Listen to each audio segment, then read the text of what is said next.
Okay, I'm going to show you how to grip a playing card to throw it. And this will be the same grip for any of the throws you see on the video. Okay, we have a card and we have it in front of you. Take whichever hand you're going to throw with. I'm left-handed. So what I do is I clip the card like this. And that's how I throw it, using my wrist. Watch again though. Use your fingers like scissors. They're just going to clip this outside corner. Clip it. And that's how you throw the card. Okay, you've got the grip down. You know how to do that.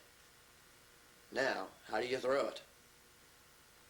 When people start off throwing playing cards, they make the bad idea of putting their whole arm into it, and it goes about 2 feet, if that. But you can easily get a card to go 30 or 40 feet with wrist alone. Just simply going like this. See my arm? It doesn't move. My wrist is all that moves. So clip that playing card. Just try it one time. Clip it, hold it, and just use your wrist to throw the card. Don't use any arm. Watch my arm.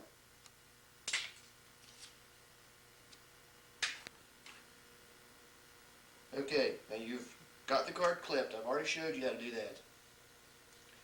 And you're going to throw with your wrist first, remember. Just the wrist. Let them fly. And those are zipping across the room. But if I really want to make them go, I add my arm to it. Once I master the wrist, you're going to transform the power of your body to your arm and then last to your wrist. So it's pow. And that really is going to get them to get some serious heat once you learn how to do that. It just takes practice. Learning to transfer the power of your wrist and your arm at the same time. You saw that one come flying right back at me off the wall. You're going to get some serious zip. Now, to get it to penetrate in the green rind of a watermelon, not to brag, but there's only a few people in the world can do that. To get that kind of heat, here's what you do. You're going to add almost like a baseball throw. So you're going to, once you master the wrist and the arm, you're going to put your whole body into it. So you're going to draw back and throw with your whole body, like this. Pow!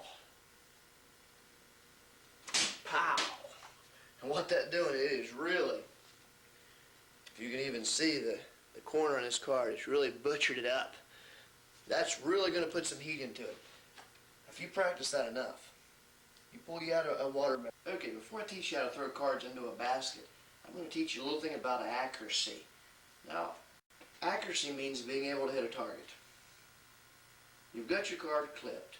You're getting ready to throw. Now remember, I taught you to throw just simply by snapping your wrist and using your arm a little bit. But first, use your wrist. Master the wrist throw. Now you've mastered that. Now put some accuracy into it. Every time you throw, you're going to bring the card back over your shoulder. Almost, in fact, you could touch it to your shoulder if you want to start with. Just touch the card against your shoulder.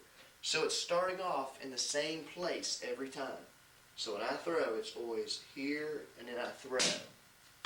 Here and then I throw. Here and then I throw. What this is doing, it is making sure the card goes in the same place every time. If you could see the wall back there, you'd see I'm hitting just about exactly the right place. Okay, so you want to throw a playing card and you want to make a basket from half court, right? Well, let's start off a little simpler. Let's start off first of all with just a basket of some sort, a bowl or whatever. You're going to put this in the corner of your room, and you just sit there and just keep throwing cards. And eventually you'll get to where out of 52 cards you can throw 30 or 40 in there every time. And you eventually put the bowl a little further. And that's how you build up accuracy in your throws. And remember, I taught you how to put it back of the shoulder to start with, to start your accuracy throws. Now, you're going to move on and you're going to go to a basketball court and you're going to get your distance. Just stand at half court and just try to throw the cards and make them hit the backboard. That's your goal. Just snap your wrist at first and your arm, and you'll be surprised. You can get them to come pretty close. In fact, you can probably get them to go full court. Distance is not the problem. The problem is getting them to go in the hoop.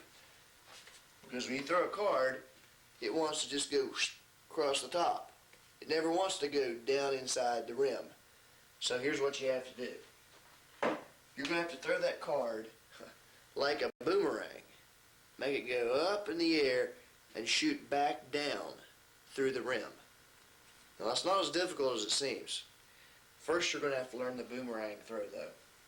The cards, and you're going to throw a card, and once you get good you can actually throw it 15, 20 feet in the air, and it'll come back to you. It'll come right back to your hand.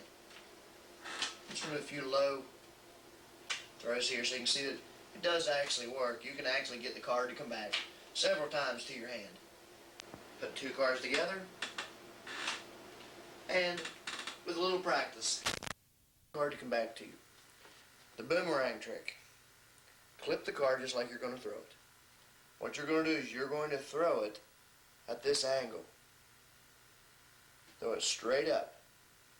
And then once you release it, pull back with your hand. So it's just like when you shoot a free throw. Your follow through is what makes the ball go in. Even after the ball has left your hand, what you do matters. Same thing with this trick. So you're going to throw the card, and as it leaves your hand, actually after it leaves your hand, you're going to pull back with your arm. When you do this, it makes the card come back to you.